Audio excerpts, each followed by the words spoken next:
और बड़े गजब की घटना घटित होती है। मुनि सन विदा मांगी त्रिपुरारी, और चले भवन संग दक्ष कुमारी।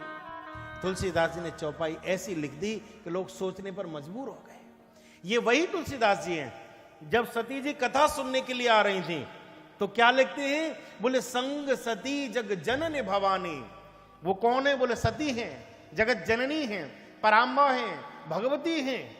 लेकिन जब कथा में बैठी और कथा नहीं सुनी तो चौपाई क्या लिख रहे हैं? बोले चले भवन संग दक्ष कुमारी। दक्ष की बेटी जा रही है। किसी ने तुलसीदास जी से जाकर के कहा, बोले कुछ तो सोच समझ के बोलते महाराज, वो जगत जननी है, वो पराम्बा है, वो भगवान शिव की अर्धांगिनी है, और आप ऐसे करके बोल रहे हो कि दक्ष कुमारी जा रही है, दक्ष की बेटी जा रही है। ये तो अपराध है। तुलसीदास जी कहना चाहते हैं कि सबसे बड़ा सम्मान तो कथा का हुआ करता है, सबसे बड़ा सम्मान भगवान की कथा का है, और जो भगवान की कथा को सम्मान नहीं देता फिर संसार में सम्मान उसे कोई नहीं देता। इसलिए मैं लिखता हूं ये दक्ष कुमारी जा रही है। दक्ष कुमारी का मतलब क्या है? दक्ष किसको कहते हैं? दक्ष माने कुशल, बुद्धिमान, योग्य, प्रवीण। कहते हैं ये आदमी ये कार्य करने में बड़ा दक्ष है, ये करने में बड़े कुशल हैं, ये करने में बड़ी गुणी है। दक्ष की बेटी है, और दक्ष जो होगा, कुशल जो होगा, उसमें बुद्धि का अहंकार जरूर होता है, और बुद्धि का अहंकार इनमें अत्यधिक था। ये उनकी बेटी थी, ये बुद्धि बैठ लेकर के बैठी हैं, तर्क युक्त होकर के बैठी हैं, और इन्होंने कथा सुनी नहीं। तुलसीदास जी लिखते हैं कि चले संग। कौन किसको लेके जा रहे हैं? बोले दक्ष कुमारी।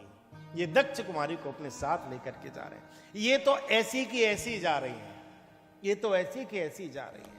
लेकिन शंकर जी एकदम कथा के रस में लवरेज होकर के जा रहे हैं, डूबते हुए जा रहे हैं। जिस प्रकार भरी बरसात में कोई व्यक्ति बैठ करके रोए, अरे राम राम पूरी दुनिया में जल बरस रहा है और मेरा घड़ा तो खाली का खाली रखा है, तो आकाश यही कहेगा, बादल यही कहेंगे, बेटा हमने तो बरसने में कोई कमी नहीं छोड़ी, तूने पात्र ही उल्टा रख रखा है, तो जल जाएगा कहां से? जब तक कलश को सीधा नहीं रखेगा जल आएगा कहां से? और कलश सीधा नहीं चाहिए, कलश खाली भी चाहिए। अगर कलश भरा हुआ भी होगा और सीधा भी होगा तब भी उसमें जल नहीं आएगा। कलश खाली भी चाहिए और सीधा चाहिए, मुख उधर की ओर चाहिए। यही कहना चाहते हैं शंकर जी इस कथा के माध्यम से। यह कथा संकेत देती है कि भगवान की कथा में जब भी बैठो खाली होकर के बैठो, एकदम खाली होकर के बैठो, तभी प्रभु की कृपा प्राप्त होगी।